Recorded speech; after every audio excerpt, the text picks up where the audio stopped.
Y a todos nuestros amigos de Viernes de Misterio, una vez más, bienvenidos a este espacio de Nocturna RCN, con emisión a nivel nacional e internacional. Emitimos desde Bogotá para el resto del país y el resto del mundo. Estos episodios que hemos venido realizando, que han sido tan, pero tan solicitados, seguimos entonces en este trabajo interesantísimo para poder conversar con grandes personalidades en torno al misterio, en torno a los hechos increíbles, a las cosas asombrosas que todavía no le encontramos una razón lógica en esta realidad en la que vivimos. Recuerden que nos pueden seguir en YouTube, en nuestro canal Pandemia Misterio en YouTube. Síganos, se puede suscribir y además de escuchar la radio, usted puede verla, puede conocer nuestros invitados y puede participar con nosotros las noches, todos los viernes. Estamos en el Twitter con mi cuenta, @darreyesprieto. El Instagram es Pandemia Misterio-bajo, Pandemia Misterio-bajo. Y en iVoox tenemos nuestro podcast para que escuche el episodio sonoro tal cual como se emite en nuestra cadena. En iVoox estamos como Sentido Radiofónico y así nos podemos conectar y podemos estar interactuando con todos ustedes, con la familia del misterio en esta noche. Nuestro invitado hoy viene desde la Argentina, o no viene, sino se comunica con nosotros desde la Argentina, desde el sur del continente, ese país maravilloso que tiene tanta intelectualidad, y nuestro invitado es una muestra de ello. Hoy vamos a hablar, no sé si de profecías, pero sí de presagios. Vamos a hablar en torno a la Iglesia Católica y en torno a su cabeza máxima, como es el Papa Francisco. Los últimos acontecimientos que han sucedido en el mundo y por supuesto en la Iglesia son muestra de que se están cumpliendo las profecías de profetas, como por ejemplo de San Malaquías. Yo quiero mostrarles a los que están en YouTube este libro que se llama El Último Papa, y es que es muy interesante. Fue escrito por Martín Rosas en el año 2005, y el último capítulo él se lo dedica a un cardenal que él dice que es papable, pero que le quitaba puntos el ser jesuita, según el autor.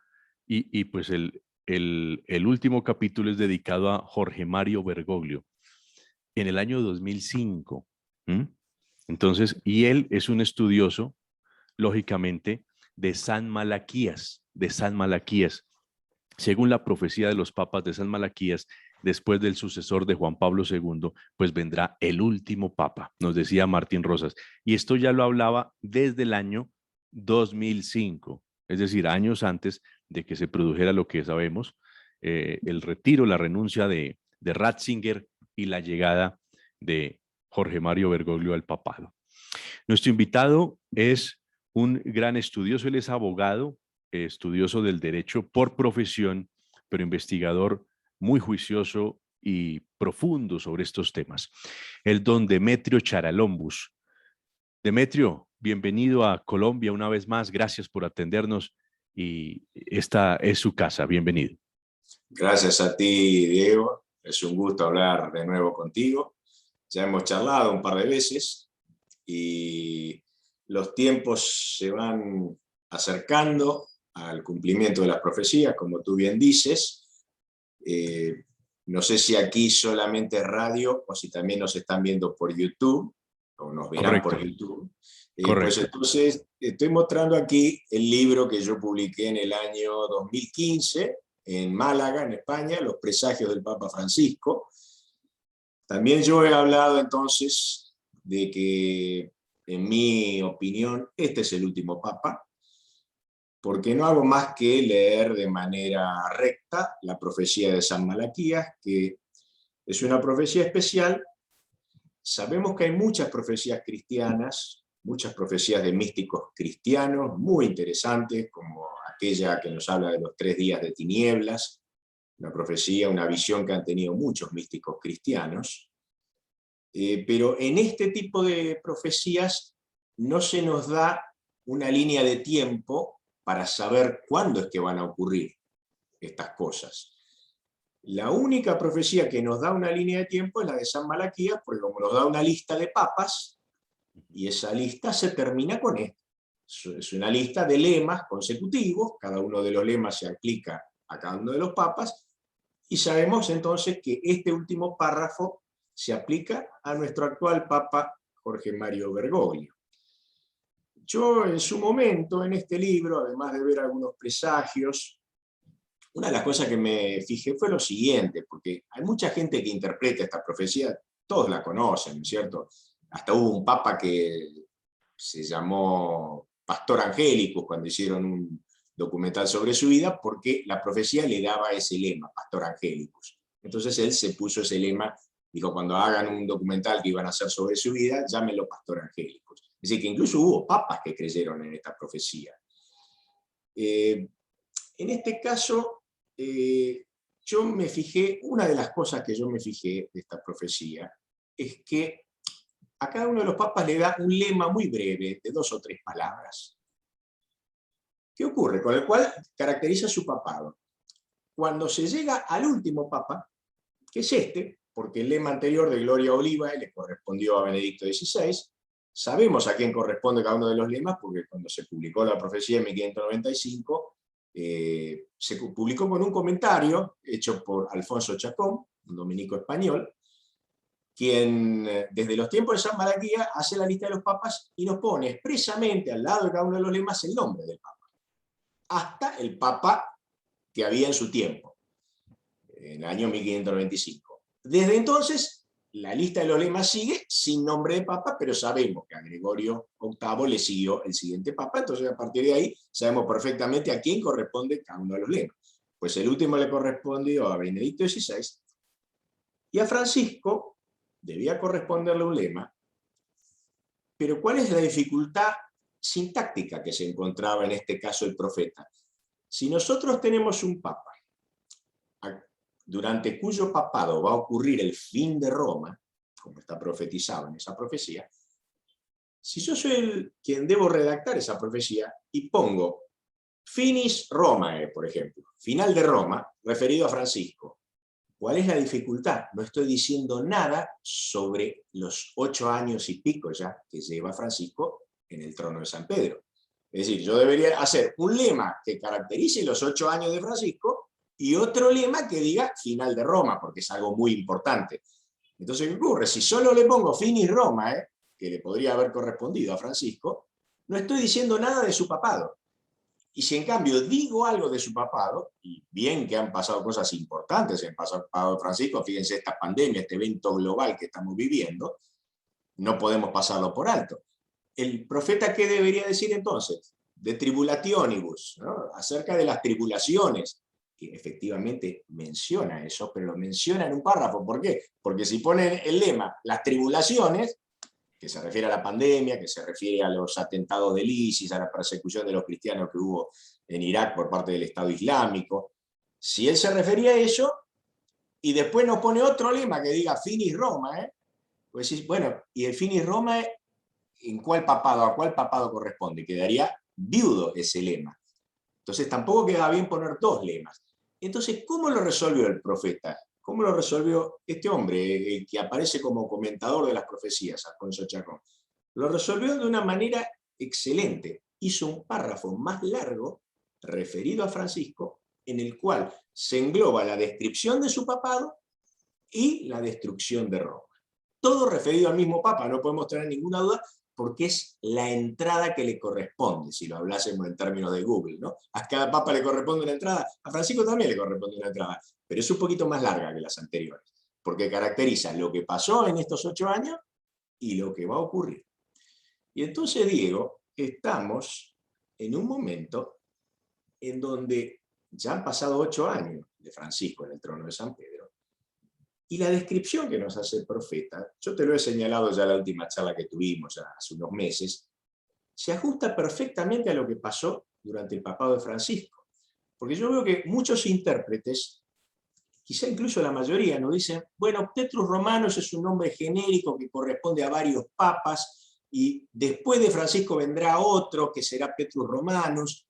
Es decir, hacen algo que no es la interpretación recta de la profecía, que es a un solo papa, Petrus Romanus, dicen no, no es uno solo, sino que son varios. Bueno, fíjense que si sabemos algo de latín, varios papas se llamaría Petri Romani, que es el plural, serían varios Petrus Romanus. Petrus Romanus es el singular, es uno solo. Si yo quisiera decir que vienen varios papas, diría Petri Romani, que es el plural, los Pedros Romanos. El profeta no hace eso, el profeta solamente nos lo dice en singular, es un solo papa, hay un párrafo largo porque él describe lo que ocurrió y lo que va a ocurrir. Y estamos en el momento crítico en el cual lo que ya ocurrió durante el papado de Francisco está perfectamente descrito, esto es lo que yo te mencioné en el último programa, habló de la persecución de los cristianos, y hubo una persecución de los cristianos durante el papado de Francisco, especialmente los católicos de Irak, porque en Irak hay un patriarcado de Babilonia de los caldeos, que integra la Santa Iglesia de Roma, sus obispos son nombrados por el Vaticano, los cristianos de Irak son católicos, y ellos sufrieron una persecución brutal, de la cual Occidente, vaya uno a saber por qué no se hizo eco, quizá porque había intereses que querían ocultar esto, pero la verdad es que hubo un genocidio, no solo persecución, un genocidio de cristianos en Irak y en Siria, ciudades como Mosul, como Caracol, han muerto cientos de miles de cristianos, les marcaban la casa con una N de Nazareno, y ahí entraban las bandas de saqueadores, violadores, asesinos, les robaban todo, se tuvieron que ir, fueron asesinados, y así en Caracol no quedó ningún cristiano, en Mosul, que había 500.000 de cristianos, no han quedado ni 50.000, es decir, hubo un genocidio de cristianos católicos, y a esto se refiere la frase: en la última persecución de la Iglesia reinará Petrus Romanus. Y luego continúa diciéndonos ese párrafo: quien paseará a sus rebaños entre muchas tribulaciones. Estas tribulaciones son la pandemia del coronavirus que hemos sufrido todos, el mundo entero las ha sufrido. Venimos hace 1 año y medio sufriendo enfermedades, muertes, restricciones para salir a la calle, llevar barbijos, bueno, una verdadera tribulación, que como todos sabemos significa un padecimiento colectivo. Lo hemos sufrido en Argentina, en Colombia, en Brasil, en México, en todos los grandes países católicos de Latinoamérica, y también se sufrió en los grandes países católicos de Europa, como España, Francia, Italia. Además estamos viendo que esta pandemia afectó principalmente a Europa y América, que son los 2 continentes cristianos, y fue mucho más suave en Asia, donde hay otras religiones predominantes, y también en África, donde hay cristianos también, pero las religiones predominantes son otras. Si los 2 Por continentes ejemplo, sí. nuestras 2 madres latinas, por ejemplo, España e Italia, donde está la ciudad del Vaticano, fue una cosa muy fuerte Fue e brutal, fue brutal. implacable, fue brutal. En Italia hemos visto todas las imágenes de aquellos primeros tiempos de la pandemia, donde había caravanas de camiones cargando cadáveres, es decir, el ejército tuvo que aportar camiones porque las funerarias no daban abasto, es una cosa brutal. En España se han escondido incluso muchos de los muertos que hubo, porque muertos informados de manera oficial por las comunidades autónomas de España, que eran los muertos en los geriátricos, el gobierno español decidió no contarlos. Al revés de lo que ocurrió en Gran Bretaña o en Francia, donde sí los contaron, los españoles decidieron no contarlos. Entonces ahí son como 20.000 muertos, una cifra oficial que no se han contado. También en un momento eliminaron 5.000 muertos de la cuenta por razones políticas, es decir, España tenía una cantidad de muertos similar a la de Argentina, 110.000 muertos, eso es lo real. En fin, lo que no podemos dudar es que hemos pasado por unas tribulaciones que por suerte están terminando, tanto en Colombia como en Argentina, en Europa, está bajando la pandemia, pero lo que debemos tomar en cuenta es lo siguiente, que aquel último párrafo nos dice que pasará su rebaño entre muchas tribulaciones, Petrus Romanus, pasadas las cuales la ciudad de las 7 colinas, que es Roma, será destruida, y el juez tremendo juzgará a su pueblo. Esto viene ahora, digo. No es una vaguedad, no estoy hablando de algo que va a ocurrir cuando nuestra conciencia sufra un cambio. No, esto va a ocurrir ahora. Apenas pase la pandemia, ya está pasando, ya estamos mirándola por el espejo retrovisor a la pandemia, esa es la realidad. Bueno, no sabemos cuánto tiempo más puede ocurrir dentro de un año, pero ya estamos, como decimos en latín, ad portas, estamos a las puertas de que esto ocurra. Demetrio, quiero que para llevar un hilo conductor y nuestros oyentes se lleven una idea muy completa de lo que estamos hablando. El fin de Roma, que sería ya pues el cumplimiento de esa profecía, lo vamos a hablar en unos minutos adelante, pero quiero que nos centremos en los presagios del Papa Francisco, ese objeto de estudio que usted muy bien materializó en un excelente libro y que primero pues tiene en cuenta lo que nos escribió este profeta San Malaquías, que es irlandés y que vivió en plena Edad Media, y en esa Edad Media pues él escribió o hizo el listado de los papas con con distintas frases, lemas y todo esto, a cada uno de los papas, hasta el último papa previo al fin de los tiempos. Podemos decir que el tema de que este mundo se va a acabar materialmente como pensábamos, de que se iba a abrir la tierra en dos y nos íbamos a destruir todos, pues esto no es tanto así, pero sí son hechos que van a marcar una, van a marcar una pauta muy específica de un cambio de tiempo, un cambio de todo lo que ese orden que hemos venido conociendo desde hace muchos años, no pocos años, sino siglos. Esto va a cambiar y por supuesto la iglesia, que ha sido la institución tal vez más importante en todos estos tiempos, en los últimos 2000 años, pues va a tener también una acción protagónica en todo esto. Los presagios del Papa Francisco, esas coincidencias, Demetrio, increíbles que acompañaron a la elección de Jorge Mario Bergoglio como pontífice de la Iglesia Católica. Esos presagios funestos producidos desde su primer día en cuando fue elegido. Yo recuerdo, Demetrio, que él, bueno, uno dirá que también uno que está hilvanando pues muy delgado, pero cuando Francisco fue elegido papa, recuerdo que él salió al balcón allí frente a los feligreses en la plaza de San Pedro, y él dijo que sus compañeros se habían equivocado, que era, pues no lo dijo así, pero que como que había sido un error y que lo iban a pagar caro, que hubiesen elegido a Jorge Mario Bergoglio como papa de la Iglesia Católica. ¿Por dónde empezamos para hablar de estos presagios? Bueno, empecemos desde el primer día que tú estás haciendo referencia, aquella noche cuando Francisco fue elegido durante el cónclave vespertino en Roma. Yo recuerdo los papas anteriores, Juan Pablo II y Benedicto XVI, fueron elegidos en el cónclave matutino, salieron al balcón del Palacio Apostólico frente a la Plaza de San Pedro y saludaron con los brazos en alto al pueblo congregado en la plaza. Es una imagen gloriosa. Vemos a Benedicto o a Juan Pablo II, una imagen realmente bajo un cielo azul, bajo el sol. En cambio, Francisco fue elegido en el cónclave vespertino durante la tarde y salió al balcón abajo de la lluvia. Ya recuerdo que no me pareció muy bueno, muy auspicioso el presagio. Y apareció saludando con una sola mano, tímidamente, debajo de la lluvia. Obviamente, cada presagio es un indicio y solo el conjunto de los presagios nos puede permitir extraer alguna idea, alguna conclusión. No vamos por un solo presagio a extraer automáticamente conclusión. Pero sí son indicios que se han ido sumando. La primera aparición de Francisco fue bajo la lluvia, de noche, y las primeras palabras que pronunció Francisco también han sido proféticas. Él dijo en italiano, pero claro, como él es argentino, yo le entiendo perfecto cuando habla, porque habla con un acento tan argentino, su italiano. Dijo, parece que los cardenales se han ido al fin del mundo a buscar un papa. Digo, ¿por qué se le tenía que colar en la primera frase como papa la expresión fin del mundo? Del mundo.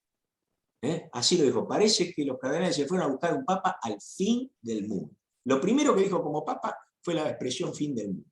Ahí ya tenemos otro indicio de este hombre que apareció bajo la lluvia. Bueno, yo en mi libro analizo varios de estos presagios. Hay uno, por ejemplo, que es prácticamente desconocido para todo aquel que no sea argentino, e incluso los argentinos nadie lo notó. Creo que si uno no lee mi libro no se va a dar cuenta. Hubo en Buenos Aires, hace unos años, durante el papado de Francisco, durante el primer papado de Francisco, durante el primer año de su papado, había un asentamiento precario, lo que nosotros en Argentina llamamos Villa Miseria, que en Brasil se llama favelas, en Colombia no recuerdo. Comunas. Comunas, sí. Esos barrios muy precarios, a veces incluso miserables en algunos casos. Bueno, uno de estos barrios tan pobres y precarios le pusieron el nombre de Papa Francisco. Se llamó así, Villa Papa Francisco, porque en la Argentina le decimos villa, contrariamente a lo que es en Italia, que una villa es un castillo, un lugar así muy lujoso. En Argentina le decimos Villa Miseria, estos lugares que son miserables. Pues así se bautizó como Villa Papa Francisco este asentamiento donde vivían unas 400 familias, dentro mismo de la ciudad de Buenos Aires.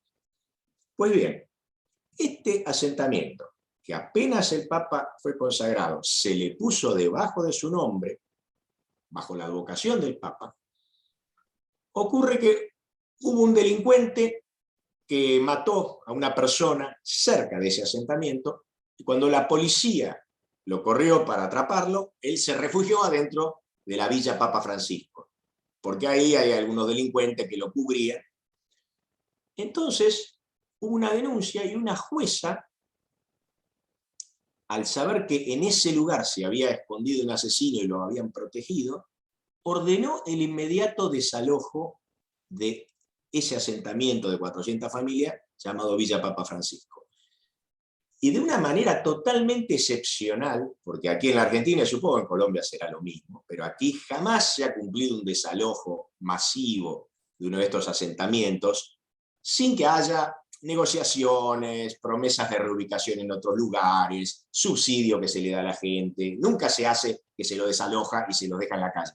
Bueno, en este lugar, en la Villa Papa Francisco, por única vez en toda la historia argentina, entró la gendarmería, desalojó, echó a la fuerza a todos los ocupantes, entraron las topadoras y arrasaron con la Villa Papa Francisco. Y yo en mi libro pongo la foto, es una ruina, la han arrasado las topadoras, algo que jamás ocurrió en la historia argentina.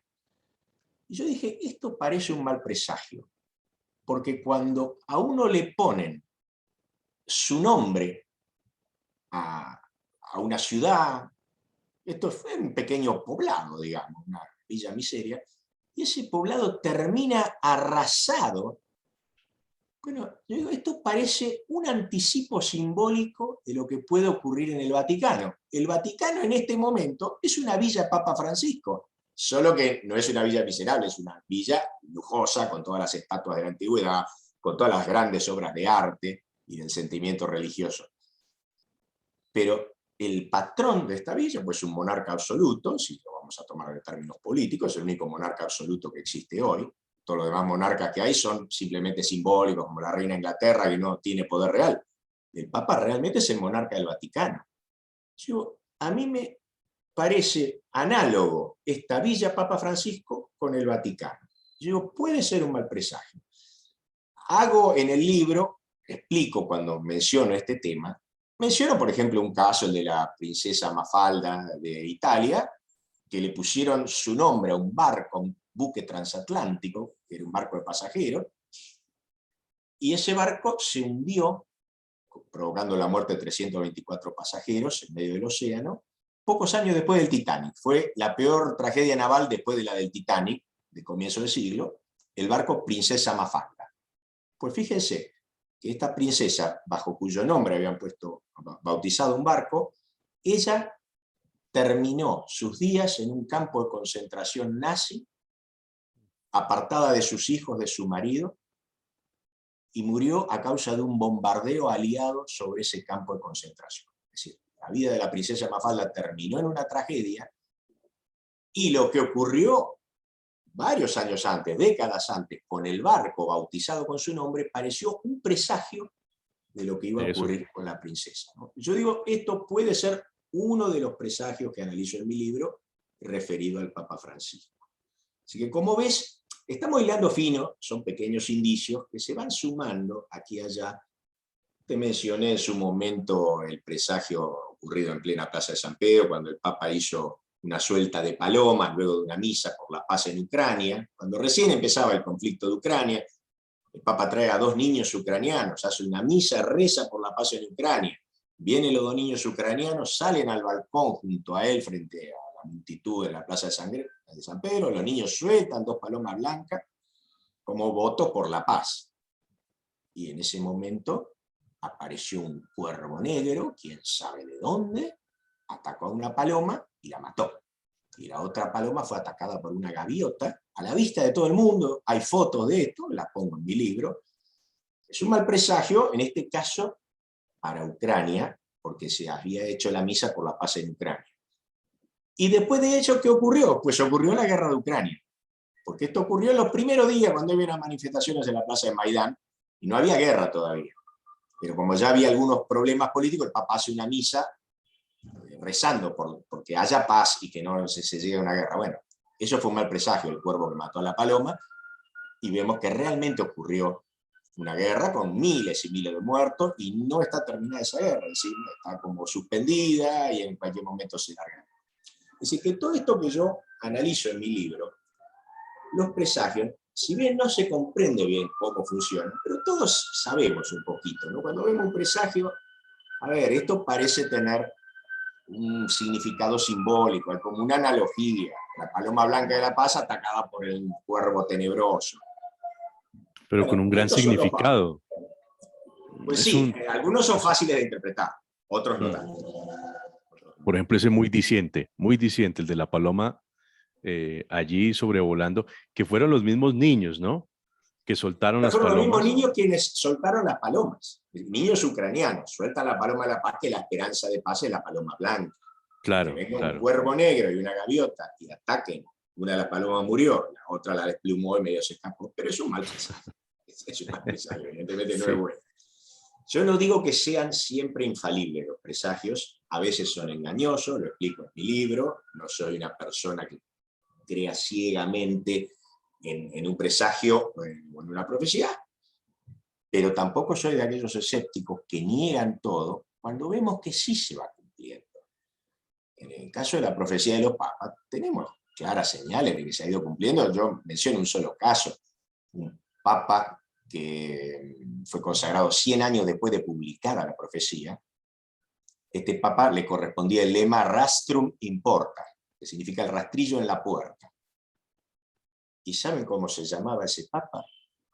Consagrado 100 años después de publicada la profecía. La profecía lo llama Rastrum Importa. El hombre llamaba Pignatelli del Rastrello, que rastrello en italiano es rastrillo.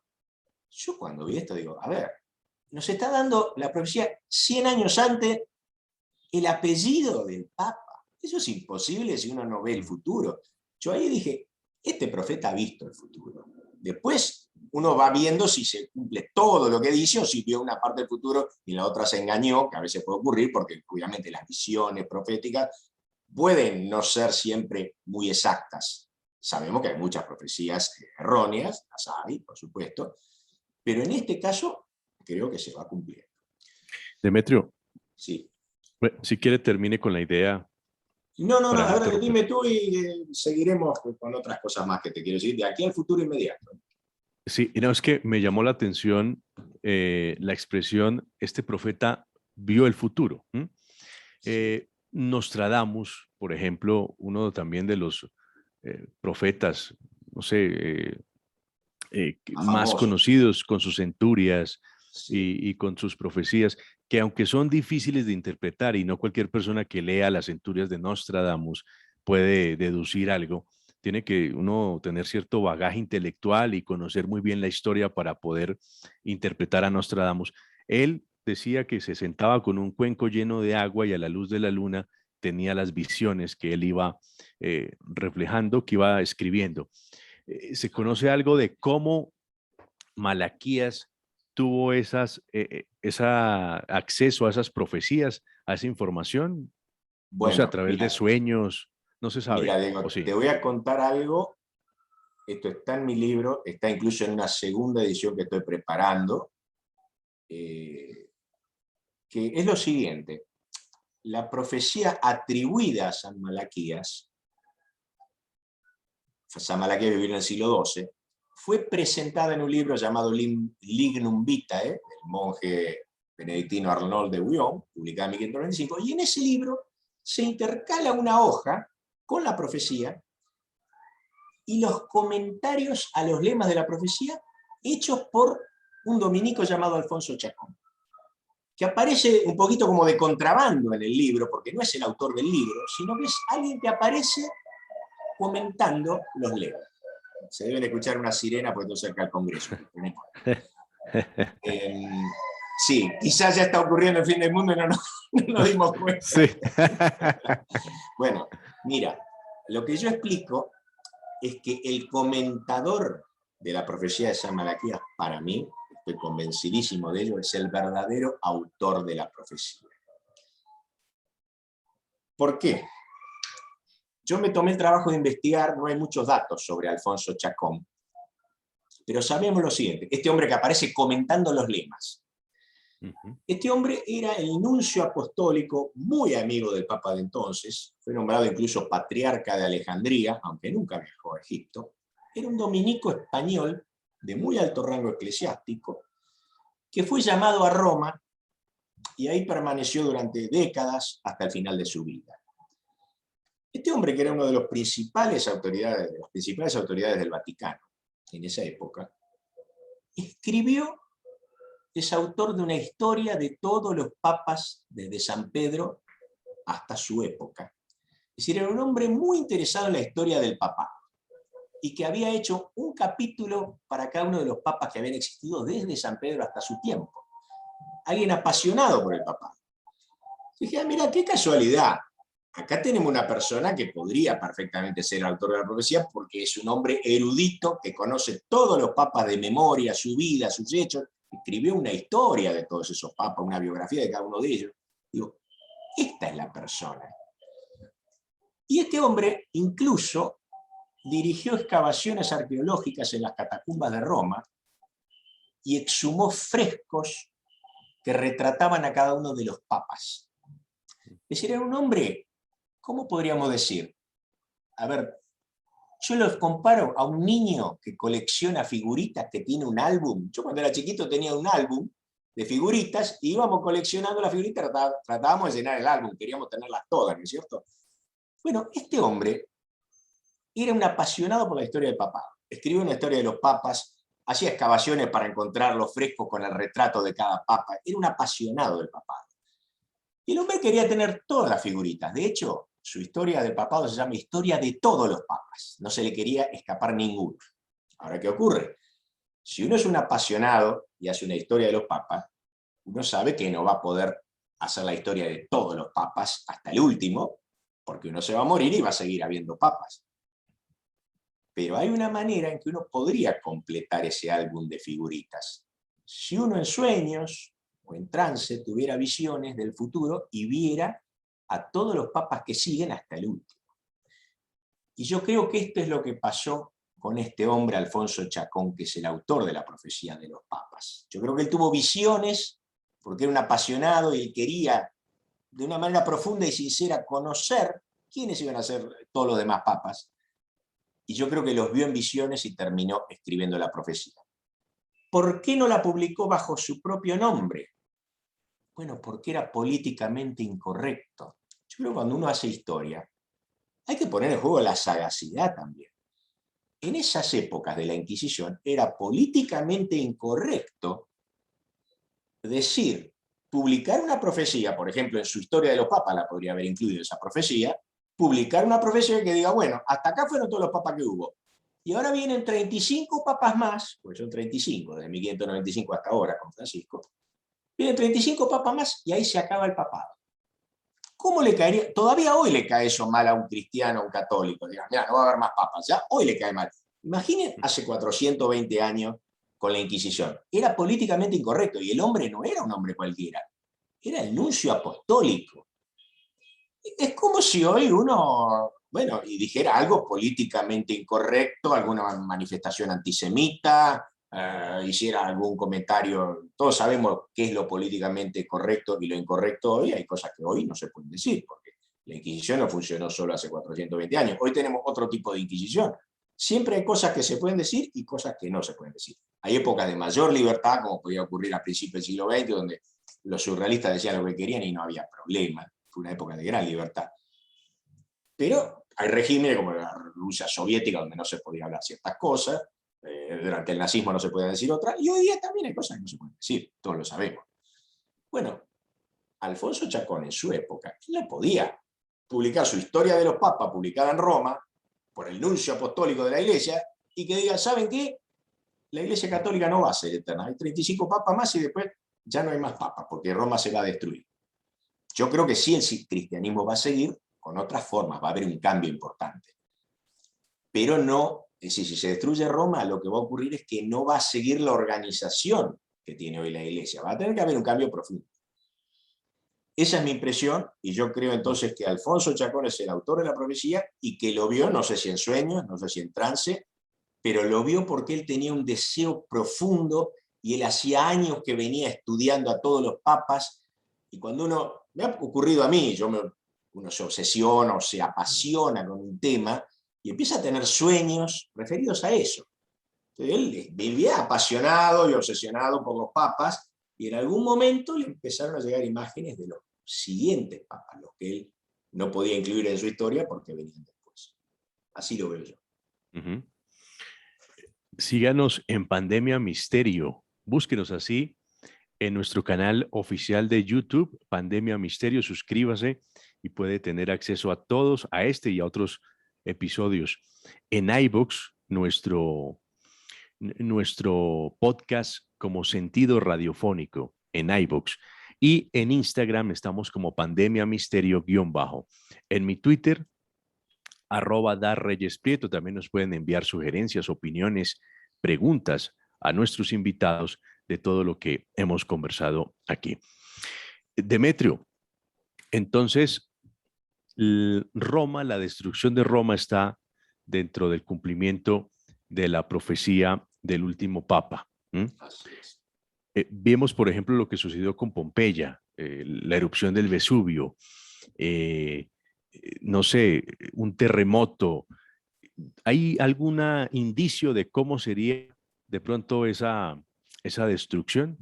Sí, sí, hay algunos indicios. Creo que uno de los indicios nos lo dan las profecías que hablan de los 3 días de tinieblas. Tú sabes que has mencionado la destrucción de Pompeya. Tú sabes que si hay una mega erupción volcánica, las zonas que están más o menos cerca realmente pueden sufrir 3 días de tinieblas absolutas, porque la erupción tapa el sol, A la ceniza. las cenizas, eso que dicen algunos místicos cristianos, Pío de Pietrelcina, Ana María Taís, varios místicos cristianos han hecho profecías acerca de esto, y ellos dicen, no, no abran las ventanas, la profecía del Padre Pío, dicen, no abran las ventanas porque el aire estará envenenado. Ana María Taigi, que es una beata, también dice lo mismo. Claro, cuando uno está en una zona de una gran erupción volcánica, los vapores sulfúricos, el monóxido de carbono es venenoso, si uno lo respira muere, incluso la ceniza que andan por el aire entra a los pulmones y a uno lo mata. Entonces, ¿qué es lo que hay que hacer? Lo que dice el Padre Pío, que es mantener cerradas las ventanas y mantenerse adentro durante esos 3 días, hasta que los gases venenosos se dispersen, caiga la ceniza más pesada, el resto va como aerosoles a la atmósfera. Creo que es el escenario más probable, aunque no puedo asegurar que sea eso, porque la profecía no explica cómo va a ser destruida Roma, eso hay que decirlo. La profecía no lo explica, yo no soy profeta, entonces no lo puedo saber cómo va a ser. Tengo algunas ideas.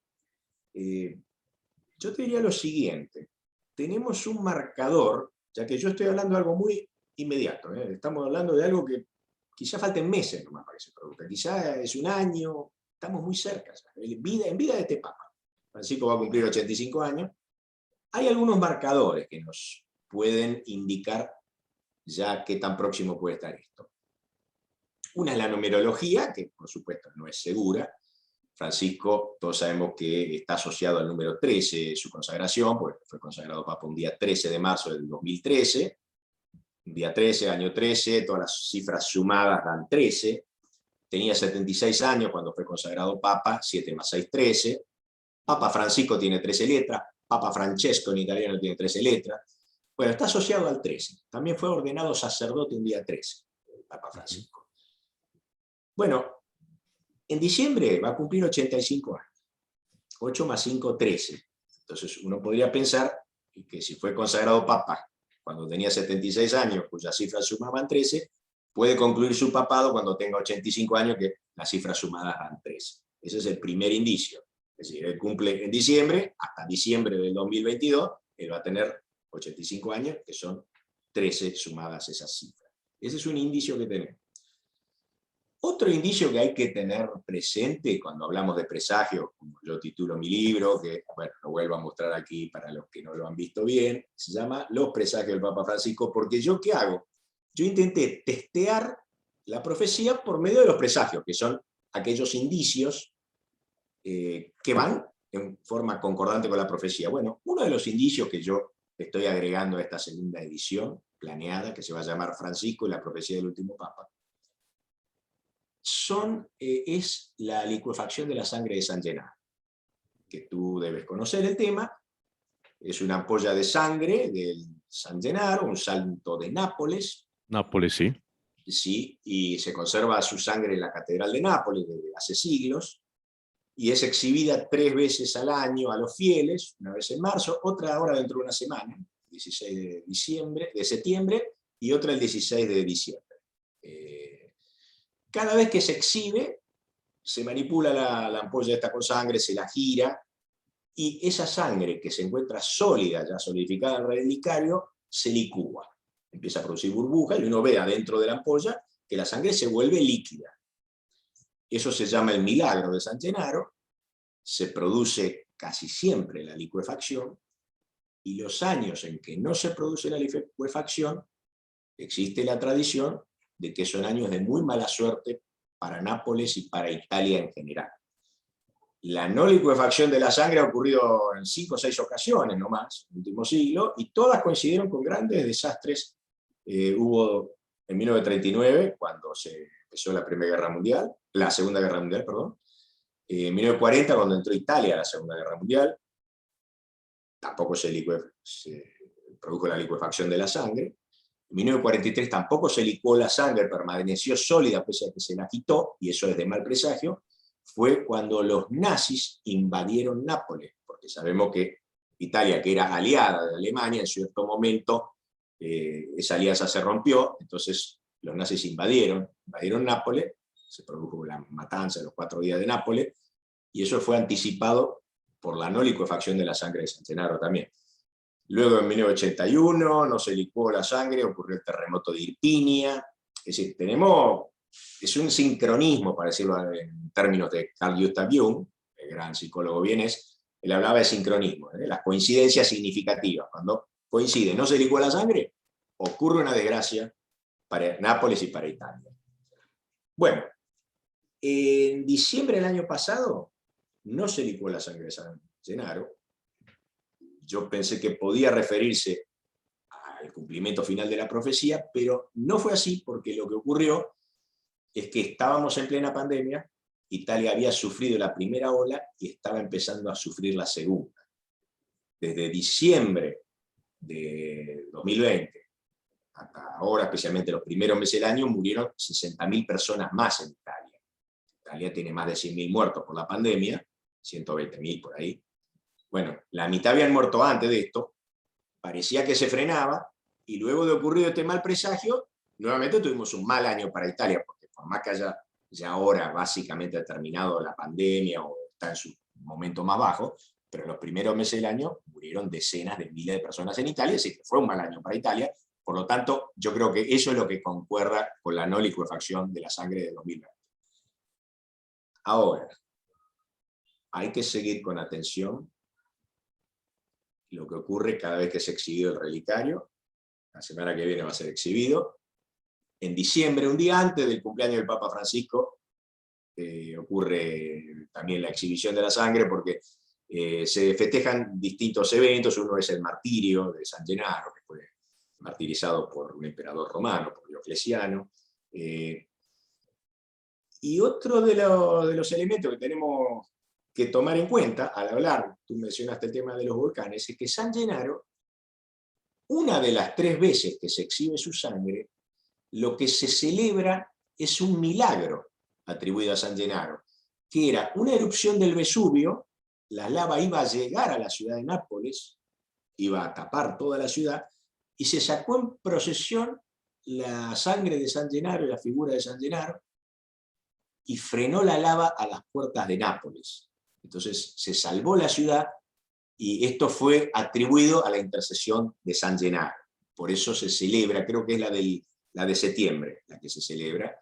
Es decir, que es un santo, claro, el santo de Nápoles, es obvio que está relacionado con los volcanes este santo, porque hizo un milagro de frenar la lava, y vivió en un lugar muy volcánico, donde están los volcanes más peligrosos de Europa, que son el Vesubio, y su vecino Campi Flegrei, que es el gran monstruo durmiente, te mencioné en el programa pasado. Es un supervolcán que no tiene un domo visible como el Vesubio, sino que son cráteres, es un campo de cráteres, que está en alerta amarillo, es decir, que es posible que haga erupción, y si este monstruo, que está a 180 kilómetros de Roma, hace erupción, es posible que Roma termine convertido en una nueva Pompeya.